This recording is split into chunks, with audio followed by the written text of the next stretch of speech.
بسم اللہ الرحمن الرحیم۔ السلام علیکم ورحمۃ اللہ وبرکاتہ۔ آج کی ہماری حدیث کے صحابہ اکرام کا انداز ادب کیا تھا اور کتنا تھا؟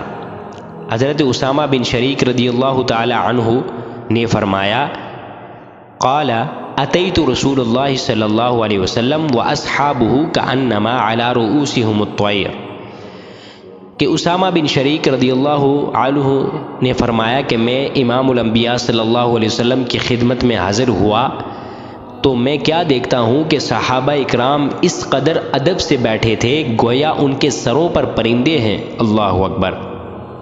اب اس روایت میں صحابہ اکرام علیہم رضوان کے بارگاہ نبوی میں بیٹھنے کا انداز بیان ہوا کہ وہ سر جھکائے، گردنیں خم کیے اور بے حس و حرکت سراپا ادب بن کر بیٹھے کہ پرندے لکڑی یا پتھر سمجھ کر ان کے سروں پر آ بیٹھے۔ اس سے بڑھ کر اور خشوع کیا ہوگا؟ اللہ اکبر، سبحان اللہ۔